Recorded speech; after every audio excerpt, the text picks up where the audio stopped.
হেই বন্ধুরা, কেমন আছো তোমরা? আমাদের আজকের গল্পটা শুরু হয় এইচ নামের এক নিরাপত্তা প্রহরীকে দেখিয়ে। সে তার সহকর্মী বুলেটের সাথে মিলে বিপুল পরিমাণ টাকা ব্যাংকে পৌঁছে দেওয়ার কাজে ব্যস্ত ছিল। হঠাৎ করেই তাদের ট্র্যাকটি থামিয়ে দেওয়া হলো এবং ট্র্যাকের ভেতর টিয়ার গ্যাস ছেড়ে দেওয়া হলো। এই সমস্ত ঘটনার পর যেই না এই ট্র্যাক থেকে বাইরে বের হয়েছে, অমনি সেই দুষ্কৃতকারীরা তাকে দেখে ভয় পেয়ে গেল। এমনকি ট্র্যাকটা ছেড়ে দিয়ে সেখান থেকে পালিয়ে গেল। বুলেট তার বাকি সহকর্মীদের কাছে এই ব্যাপারটা বলল যে এই লোকটার সাথে নিশ্চয়ই কোনো সমস্যা আছে। একে দেখে দুষ্কৃতকারীরা এমনভাবে পালায় যেন ভূত দেখে ফেলেছে। প্রায় 2 সপ্তাহ আগের ঘটনা। প্যাট্রিক হিল নামের এই লোকটি কোম্পানিতে ইন্টারভিউ দিতে এসেছিল। এই কোম্পানিটি মূলত তাদের সেবা প্রদান করে যারা নগদ অর্থের বড় লেনদেনের কাজ করে। এক স্থান থেকে অন্য স্থানে নিরাপদে অর্থ পৌঁছে দেওয়ার দায়িত্ব নেয় তারা। টেরি, যে কিনা এই কোম্পানিতে একটা উচ্চ পদে কাজ করে, সে প্যাট্রিকের জীবন বৃত্তান্ত দেখে বেশ মুগ্ধ হয়েছিল। তুমি বেশ ভালো কাজ করেছো, তবে এটাও জানা দরকার যে এই কাজটা কতটা বিপজ্জনক, টেরি প্যাট্রিককে বলে। প্রায় 5 মাস আগে আমাদের একটা টাকা ভর্তি ভ্যান ডেলিভারির কাজে যাচ্ছিল। হঠাৎ করেই রাস্তার মাঝখানে তাকে থামিয়ে দেওয়া হলো। দেখে মনে হচ্ছিল যেন রাস্তায় কোনো মেরামতের কাজ চলছে। কর্মীরা একটি ট্রাক ভ্যানের সামনে দাঁড় করিয়ে দিল এবং ভ্যানের চারিদিক থেকে চোরেরা ঘিরে ফেলল, যারা নির্মাণ কর্মীদের পোশাক পরেছিল। এই ভ্যানের একটি দরজা ভেঙে চোরেরা ভেতরে গ্রেনেড ফেলে দিল। এর ফলে ড্রাইভার এবং নিরাপত্তা প্রহরী দুজনেই আহত হয়ে গেল এবং ঘটনাস্থলেই তাদের মৃত্যু হয়। সমস্ত টাকা গাড়িতে তুলে নিয়ে এই চোরেরা দ্রুত সেখান থেকে পালিয়ে যায়। এসব জানার পরেও টেরি প্যাট্রিকের কাছে জানতে চাইল যে সে কি এখনও চাকরি করতে চায়। প্যাট্রিক সম্মতি জানায়। আর ঠিক তখনই বুলেট সেখানে এসে হাজির হলো এবং প্রথমবারের মতো প্যাট্রিকের সাথে পরিচিত হলো। সে বলল, এখানে তোমার নাম হবে এইচ, কারো কাছে তোমার আসল নাম বলবে না। এরপর তার 60 ঘন্টার প্রশিক্ষণ শুরু হয়ে গেল। এই প্রশিক্ষণে 70% স্কোর করা জরুরি, কম হলে কিন্তু চাকরি থাকবে না। এইচ সমস্ত পরীক্ষায় কেবল ততটুকুই স্কোর করলো যতটুকু পাশ করার জন্য প্রয়োজন ছিল। তার গুলিগুলো একেবারে বাইরে রিঙে লাগছিল। মনে হচ্ছিল যেন সে জেনে বুঝে সেখানে মারছে যাতে কেবল ন্যূনতম স্কোর আসে। গাড়ি চালানোর পরীক্ষার সময়ও সে একদম চমৎকার গাড়ি চালালো, কিন্তু শেষে রিভার্স করতে গিয়ে কিছু বাক্সের সাথে ধাক্কা খেয়ে গেল। বুলেট এইচকে তার দলের সাথে পরিচয় করিয়ে দিল, যার নাম ফর্মুলা 1। এরা অদ্ভুত নাম ব্যবহার করে যাতে কেউ কাউকে চিনতে না পারে। এরা বিপুল পরিমাণ অর্থ এক জায়গা থেকে অন্য জায়গায় নিয়ে যাওয়ার কাজ করে। এজন্যই তারা তাদের আসল নাম ব্যবহার করে না, যাতে কেউ তাদের কোনো রকম দুর্বলতা ধরতে না পারে। এরপর এইচকে তার সমস্ত অস্ত্র দেওয়া হলো যাতে সে তার কাজ শুরু করতে পারে। ডেভ এবং তার সহকর্মী জন একটা বড় প্যাকেজ কোথাও নিয়ে যাওয়ার প্রস্তুতি নিচ্ছিল। বুলেটেরও তাদের সাথে যাওয়ারই কথা ছিল, কিন্তু যাওয়ার ঠিক আগ মুহূর্তে সে জনের জায়গায় এইচকে সাথে নিয়ে গেল। ডেভ এইচকে বলে, তুমি আন্দাজও করতে পারবে না যে এই চাকরিটা কতটা বিপজ্জনক। এইচ উত্তরে বলল, যতই বিপজ্জনক হোক আমি সামলে নেব, ঠিক আছে। এবার এই 3জন ট্র্যাকে বসে অর্থ ডেলিভারি করতে বের হলো। তাদের কথাবার্তার সময় ডেভ বলল, 5 মাস আগে যে ট্র্যাকে চুরি হয়েছিল সেখানে আমার ডিউটি ছিল, কিন্তু ভাগ্যক্রমে আমি ছুটি নিয়ে ফেলেছিলাম, যার জন্য অন্য কাউকে যেতে হয়েছিল এবং আমার প্রাণ বেঁচে গিয়েছিল, না হলে আজ আমি এখানে বসে থাকতাম না। তো এইচ তার কাছে জানতে চাইলো, ছুটি কেন নিয়েছিলে? আসলে তার সন্দেহ ছিল যে নিশ্চয়ই সেই চুরিতে ভেতরের কোনো লোকের হাত আছে। ডেভ বলে, পুলিশ আমার কাছে আগে এই প্রশ্নের উত্তর নিয়ে গেছে। আমি আগের দিন একটু বেশিই খেয়েছিলাম, সেজন্য অফিসে আসতে পারিনি। কথা বলতে বলতে তারা একটা বিল্ডিংয়ে পৌঁছে যায়, যেখান থেকে তাদের $2 মিলিয়ন তুলতে হবে। পিক আপ করার জন্য বুলেট এইচকে সাথে নিয়ে গেল, যাতে বোঝা যায় যে সে শুধু কথা বলে নাকি কাজও করতে পারে। অর্থ তুলে তারা দ্রুত তাদের ডিপোতে ফিরে এলো। এখানে যথেষ্ট নিরাপত্তা ছিল। এই ডিপোতে কাজ করা প্রতিটা লোককে নিরাপত্তা পরীক্ষার মধ্য দিয়ে যেতে হয়। ডিপোতে ফিরে আসার পর সবাই আরাম করার জন্য কক্ষে গেল। সেখানে যাওয়ার আগে এইচ সমস্ত কর্মীদের আইডি কার্ড মনোযোগ দিয়ে দেখলো এবং তারপর সেই কক্ষে চলে গেল। ভেতরে এই কথাই চলছিল যে এইচ বেশি কথা বলে না। কোম্পানির একজন সদস্য তার কাছে এসে তার সম্পর্কে জানার চেষ্টা করতে লাগলো। সে এইচের কাছে জানতে চাইল, এর আগে তুমি কোথায় কাজ করতে? এইচ বলে, ইউরোপের একটা বড় কোম্পানিতে কাজ করতাম। সাথে সাথে সে সেখানেই কথা শেষ করে দেয় এবং সেই লোকটিকে চলে যেতে বলে। এই ব্যাপারটা ওই লোকের খুব খারাপ লেগেছিল এবং এই ঘটনার পর সবারই এইচের উপর বেশ সন্দেহ হতে শুরু করলো। পরদিন এইচ, ডেভ এবং বুলেট একটা ছোট্ট পরিমাণ ডেলিভারি করতে গেল, কিন্তু সেখানে বুলেটকে বন্দি করে ফেলা হলো এবং তারা ট্র্যাকে রাখা $2 মিলিয়ন দাবি করলো। এই ঘটনায় ডেভ খুবই ঘাবড়ে গেল এবং বলল, ডিপোর নিয়ম অনুযায়ী আমাদের এখান থেকে চলে যাওয়া উচিত, ওরা নিজেরাই বুলেটকে ছাড়িয়ে নেবে। কিন্তু যারা বুলেটকে বন্দি করেছিল তারা সরাসরি হুমকি দিল যে তোমাদের দুজনের মধ্যে কেউ এখান থেকে গেলে তারা বুলেটের কাজ তামাম করে দেবে। এখন কোনো আলোচনা হবে না কারোর সাথে। এইচ ডেভকে বলে আমাদের দুজনকেই শত্রুদের মোকাবেলা করতে হবে। আসলে সঠিক কাজ হবে টাকা দিয়ে বুলেটকে ছাড়িয়ে নেওয়া। বুলেটের জীবন টাকার চেয়ে বেশি দামি। এদিকে অপহরণকারীরাও ডেভকে বাধ্য করতে লাগলো টাকাটা নিয়ে আসার জন্য। অপহরণকারীরা ডেভকে পূর্ণ নির্দেশনা দিল যে কোথায় আসতে হবে। সেখানে পৌঁছে একটি গাড়ির সামনে দাঁড়িয়ে আছে এবং সাথে পেছন থেকে একটি ট্রাকও এসে গেছে। গাড়ি থেকে অপহরণকারীরা বুলেটকে বাইরে বের করলো। তারা ডেভকে সরাসরি বলল সমস্ত টাকা পেছনে দাঁড়িয়ে থাকা ট্রাকে ঢেলে দাও এবং কোনো চালাকি দেখানোর চেষ্টা করো না। একটি ট্র্যাক থেকে অন্যটিতে টাকা পৌঁছানোর দায়িত্ব এইচ নিল এবং সে ডেভকে শান্ত থাকতে বলল। এইচ সমস্ত টাকা তার ট্রাক থেকে অন্যটিতে ফেলতে শুরু করলো। বুলেটকে বাইরে এজন্য বের করা হয়েছিল যাতে কোনো চালাকি হলে তারা তাকে মেরে দিতে পারে। এইচ একটি ব্যাগ ইচ্ছাকৃতভাবে ভেতরে না ফেলে বাইরে ফেলে দিল। এরপর একজন অপহরণকারী সেই ব্যাগটি ট্র্যাকে রাখার জন্য বাইরে এলো। তারপরই এইচ খুব চতুরতার সাথে নিজের বন্দুক বের করে তাকে গুলি করে দিল। এরপর সে খুবই শান্তভাবে একদম হিরো স্টাইলে সমস্ত অপহরণকারীদেরকে একে একে মেরে ফেলল, যেন তার এই কাজের অনেক বেশ অভিজ্ঞতাই রয়েছে। প্রশিক্ষণের সময় তার গুলি সবচেয়ে বাইরের বৃত্তে লাগছিল, কিন্তু এখন সবার কপালের মাঝখানে গুলি মেরেছিল সে। অপহরণকারীদের নেতার পেছনে ছুটতে ছুটতে এইচ একটি গুদামে পৌঁছালো। সে অপহরণকারীকে সরাসরি জিজ্ঞাসা করলো তুমি কার জন্য কাজ করো। সেই লোকটি কোনো সরাসরি উত্তর দিচ্ছিল না, যার জন্য রেগে গিয়ে এইচ তাকে গুলি করে মেরে দিল।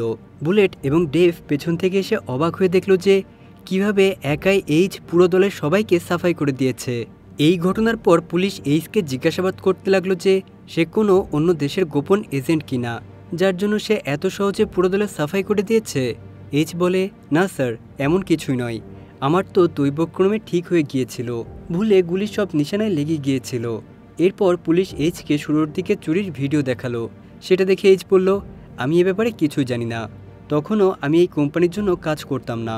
বাইরে এসে এইচের সিনিয়র তাকে জানালো যে এখন 1 মাসের জন্য তাকে ডেস্ক জব করতে হবে, কারণ এটা কোম্পানির নীতি। আমরা চাই না যে তুমি বিষণ্ণ হয়ে কোনো ভুল পদক্ষেপ নাও। এইচ তার সিনিয়রকে জিজ্ঞাসা করলো তোমার জন্য কি আমি বিষণ্ণ হয়ে গেছি। ঠিক তখনই সেখানে তাদের কোম্পানির মালিক এল এবং এইচের খুব প্রশংসা করতে লাগলো। সে সিনিয়রকে বলল কোম্পানির তো এমনি লোকেরই দরকার, এ কি টেবিলে বসে কাজ করার লোক মনে হয় তোমার।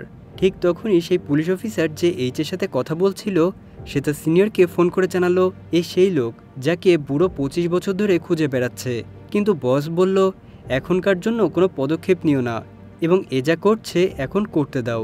অফিসার বলে সব জানা সত্ত্বেও স্যার, একে এখানে থাকতে দিলে কিছু উল্টাপাল্টা হয়ে গেলে তাহলে বিভাগের তো বদনাম হবে। কিন্তু তার বস বলে এমন কিছুই হবে না, এ এখানে টাকার জন্য আসেনি, এ যা করতে এসেছে তা তাকে করতে দাও। এখন এইচের সাথে দেখা করার জন্য একজন মহিলা এলো, যে তাকে একটি ফাইল দিল। এই ফাইলে কোম্পানির সমস্ত কর্মচারীর তথ্য ছিল এবং সাথে কারোর পোস্টমর্টেম রিপোর্টও। সেই সমস্ত ফাইল মনোযোগ দিয়ে দেখার পর এইচের ডায়না নামের একজন নিরাপত্তা প্রহরীর ওপর সন্দেহ হলো এবং সে চুপচাপ তার বাড়িতে ঢুকে গেল। সে বন্দুকের মুখে ডায়নাকে কিছু প্রশ্ন করলো। ডায়নার বাড়িতে রাখা নগদ অর্থ দেখে সে জিজ্ঞাসা করলো এত টাকা কোথা থেকে এলো তোমার কাছে। ডায়না এই টাকা একটা মদের দোকান থেকে চুরি করেছিল, যাতে অবসর নেওয়ার পর এই টাকা তার কাজে আসে। ডায়না বলে আমি আমার জীবনে প্রথম ও শেষবারের মতো এমন কিছু করেছি। এরপর এইচ তাকে জিজ্ঞাসা করে যদি তোমার কিছু জানা থাকে তাহলে বলে দাও, না হলে পরে আমার জানা হলে তোমার জন্য ভালো হবে না। ডায়না অস্বীকার করলো যে তার কিছুই জানা নেই। এইচও তাকে কেবল সতর্ক করেই ছেড়ে দিল। এরপর আমরা 5 মাস পেছনে যাই।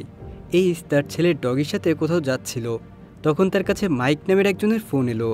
মাইক সেই লোক যে কিছুদিন আগে ট্রাক লোড করতে এসেছিল এবং তারপর এইচকে দেখে পালিয়ে গিয়েছিল। আসলে মাইক ফোর্টিকো কোম্পানির একটা ট্র্যাকের অবস্থান সম্পর্কে জানতে চেয়েছিল। মাইক এই কাজের জন্য প্রথমে অন্য কাউকে পাঠিয়েছিল, কিন্তু তার রাস্তায় দুর্ঘটনা হয়ে যায় এবং এখন এই কাজ এইচকে দেওয়া হয়। এইচ এবং তার ছেলে গাড়িতে বসে ফোর্টিকো ডিপোতে পৌঁছায়।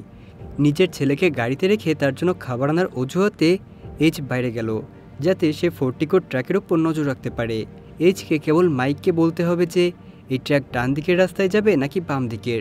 মাইকের অবস্থান ও দিক বলার পর এইচ ফোন কেটে দিল এবং খাবার নিয়ে তার ছেলের কাছে চলে গেল। যেই না ফোর্টিকোর ট্র্যাক একটু এগিয়ে একটা ব্রিজের নিচে পৌঁছালো, যেখানে এইচের গাড়িও দাঁড়িয়েছিল, সেই ট্র্যাকেই হামলা হয়ে যায় চোরেরা এই ট্রাক থেকে সমস্ত টাকা লুট করে সেখান থেকে যাওয়ার সময় তাদের নজর পড়ে গেল এইচের ছেলের উপর, যে এই লুট হতে দেখে ফেলেছিল এবং এখন সে এই চুরির প্রত্যক্ষদর্শী সাক্ষী হয়ে উঠেছে। এই প্রমাণ মিটিয়ে ফেলাও জরুরি ছিল, তাই একজন চোর সেখানে গিয়ে এইচের ছেলেকে গুলি করে মেরে ফেলে। এইচ দৌড়ে এই চোরের দিকেই আসছিল, আর ঠিক তখনই একজন চোর তার উপর প্রচুর গুলি বর্ষণ করে। এইচ আহত হয়ে নিচে পড়ে যায়, কিন্তু সেই চোরের মুখ ভালোভাবে দেখে ও চিনে রাখে। এই দুর্ঘটনায় এইচের প্রাণ বেঁচে যায়, কিন্তু তার ছেলের মৃত্যু হয়ে যায়। এইচের স্ত্রী তার ছেলের মৃত্যুর দায় তাকিয়ে দেয়, এবং এখানে আমরা জানতে পারি যে এইচ আসলে একটা বিশাল চোর চক্রের নেতা, যারা এই ট্রাক লুট করেছিল এবং তার ছেলের জীবন নিয়েছিল। যারা এই ট্রাক লুট করেছিল এবং তার ছেলের জীবন নিয়েছিল তারা আরেকটি পৃথক চোরের দল। এই দুর্ঘটনার পর এইচের স্ত্রী তাকে চিরদিনের জন্য ছেড়ে চলে যায়। এরপর এইচ তার চোরের দলের সমস্ত সদস্যকে এই দ্বিতীয় চোর দলকে খুঁজে বের করার কাজে লাগিয়ে দেয়। এইচের দল আশেপাশের সমস্ত চোর দলগুলোকে ধরে ধরে তাদের শেষ করে দিতে শুরু করে। তারা পুরো চেষ্টা করে এটা জানার জন্য যে আসলে এইসবের পেছনে কে ছিল, কিন্তু কিছুই হাতে এলো না। যখন কোনো পথ পাওয়া গেল না, তখন মাইক পরামর্শ দিল যে হতে পারে এটা কোনো ভেতরের লোকের কাজ, অথবা ফোর্টিকোর কোনো প্রহরীর। এইচ বলে যে সে খুবই বিপর্যস্ত এবং কয়েকদিনের জন্য সবার থেকে দূরে লন্ডনে যেতে চায়, যাতে তার মন কিছুটা শান্ত হয়। কিন্তু আসলে এইচ তার নকল পরিচয় তৈরি করতে লেগে গেল এবং সে তার নতুন নাম প্যাট্রিক হিল রাখলো। এরই সাথে এইচ তার ছেলের পোস্টমর্টেম রিপোর্টও বের করালো। এরপর আমরা একটি চোর দলকে দেখি, যাদের সদস্যরা আগে সামরিক বাহিনীর অংশ ছিল, কিন্তু এখন চোর হয়ে গেছে। তাদের নেতার নাম জ্যাকসন। এখানে সেই লোকটিও আছে যে এইচের ছেলেকে হত্যা করেছিল, যার নাম জেন।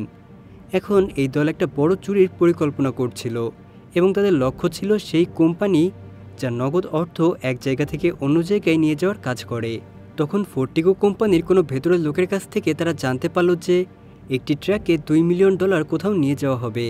এটাই ছিল সেই চুরি যেখানে এইচের ছেলে মারা গিয়েছিল। এই ঘটনার 5 মাস পর জ্যাকসন তার পুরো দলকে এক জায়গায় জড়ো করে এবং আরেকটি বিপজ্জনক পরিকল্পনা করতে লাগে, যেখানে একই কোম্পানি থেকে $50 মিলিয়ন চুরি করা যেতে পারে। বছরে একটি দিন আছে যাকে ব্ল্যাক ফ্রাইডে বলা হয়। এই দিনে ফোর্টিকোতে প্রচুর নগদ অর্থ থাকে। কয়েকদিন পর এইচ এবং বুলেট টাকা নিয়ে ডিপোতে যাচ্ছিল। তখনই বুলেট এইচকে জানালো, আসলে আমি সেই লোক যে চোরদের সমস্ত খবর দিয়ে থাকি। আসলে বুলেটও আগে জ্যাকসনের দলেরই অংশ ছিল এবং এখন সে অনেকদিন ধরে এই কোম্পানিতে কাজ করছে, যাতে সমস্ত খবর জ্যাকসনের দল পর্যন্ত পৌঁছে দিতে পারে। বুলেট এইচকে বলে, তুমি কাজের লোক মনে হচ্ছে, আমার সাথে যুক্ত হয়ে যাও, টাকায় টাকা করে দেব তোমাকে। এইচ এই খবরেরই অপেক্ষায় ছিল দীর্ঘদিন ধরে। এইচ তার সাথে যোগ দিতে তৎক্ষণাৎ প্রস্তুত হয়ে গেল। বুলেট ট্র্যাকটি একটি গোপন জায়গায় তার করিয়ে দিল, যেখান থেকে সামনের পরিকল্পনা সম্পূর্ণ করা যেতে পারে। এখানে কয়েকজন চোর তাদের সাথে তাদের ট্র্যাকে লুকিয়ে বসে গেল। এরপর এইচ এবং বুলেট ট্র্যাক নিয়ে ডিপোতে চলে এলো। এখন এই চোরেরা তৎক্ষণাৎ ডিপোর ভেতরে ঢুকে যায় এবং ট্র্যাক থেকে বের হয়ে সেখানে যত নিরাপত্তা প্রহরী এবং কর্মকর্তা আছে সবাইকে বন্দি করে ফেলে। কিন্তু এসবের মধ্যে একজন প্রহরী নিরাপত্তা অ্যালার্ম বাজিয়ে দিয়েছিল, যাতে পুলিশ জানতে পারে যে ডিপোর ভেতরে চুরি হচ্ছে। অ্যালার্ম বাজার ফলে এখন পুলিশ নিশ্চয়ই ডিপোতে আসবে। সুযোগ দেখে বাকি নিরাপত্তা প্রহরীরা এই লোকদের ওপর আক্রমণ করে দেয়, কিন্তু জ্যাকসনের দল দ্রুতই তাদের সবার উপর নিয়ন্ত্রণ প্রতিষ্ঠা করে ফেলে। জ্যাকসনের দল বুলেট প্রুফ জ্যাকেট পরে এসেছিল। এইচকে আগে থেকেই বন্দি করে আলাদা রাখা হয়েছিল। সুযোগ দেখে এইচ এই চোরদের ওপর আক্রমণ করে দেয় এবং তাদের বুলেট প্রুফ বর্ম পরে নেয়। এবার সে তাদেরই পোশাকে দলের সদস্য সেজে বাইরে বেরিয়ে যায়। সাথে সাথে বুলেট তার আসল চেহারা দেখায় এবং দ্রুত ডেভ এবং ডায়ানাকে মেরে ফেলে। এখন জ্যাকসন, বুলেট এবং জেনি এই দলে জীবিত আছে, কিন্তু জ্যাকসনের গুলি বিনিময়ের সময় গুলি লেগেছিল এবং এখন সে খারাপভাবে আহত হয়ে পড়েছিল।